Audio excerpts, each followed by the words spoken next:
Hey, and welcome to another video. So today we're going to be talking about IP addresses and what is the difference between a static IP and using DHCP.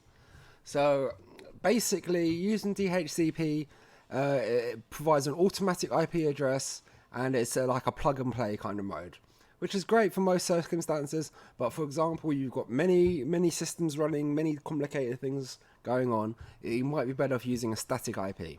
So I'm going to show you how to set a static IP and set DHCP and explain to you, what the little different subtleties are.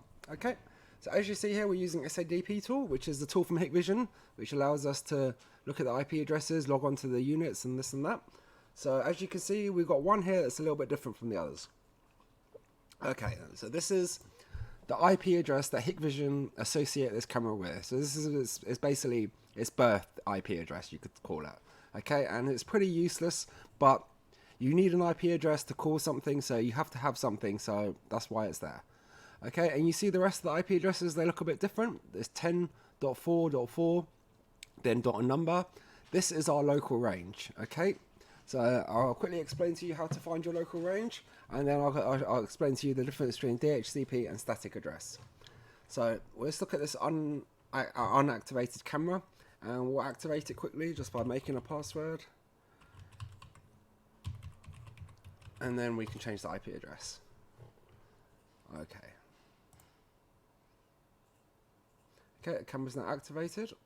Okay, so we're going to enable DHCP, which is going to give it a random local IP address. Okay, so we put in password, it's going to modify. Okay, now give it a second, you see this camera ending in LU here. Just refresh it, you should see the IP address change. Here we go. So now it's assigned it automatically 10.4.498, okay? So now if we click on this, for example, it will take us to the camera like that, which is great. But what I'm going to show you how to do is set a static IP, okay? So to set a static IP, the best way to do it, the first thing you have to do is check that the address is free. So we go to command prompt, so just go cmd, load up command prompt. Okay then, so what you do is you go type in ping, and then your local IP address. Okay, we just found our local IP address because we enabled DHCP, and we know it's 10.4.4. Or you can go all the way up to 254.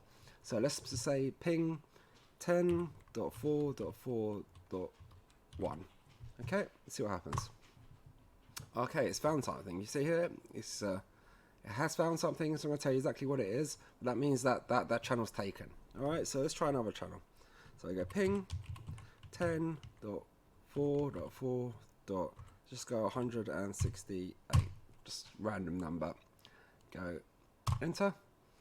Okay, so destination host unreachable. This means you've got a nice empty port, and we can use this one for anything we like. Okay, so this is the way to check you got an empty port. So now we'll go back to our camera, and we'll go disable enable DHCP, and then you put in the IP address 10.4.4.168.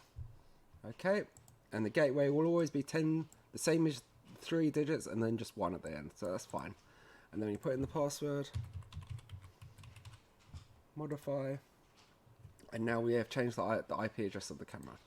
Okay, as you see here, now it is 10.4.4.168, and that is it's a permanent address now. Okay, so like I said, if you want to use DHCP, that's fine, but sometimes you can get an IP conflict if you've got a lot of things going on, so do be careful. And now you know how to set a static one. Hopefully you guys should have no problems with IP addresses, and hope you learned something, and feel free to leave us a comment, so please subscribe if you can, and thanks, and see you in the next video. Cheers, bye.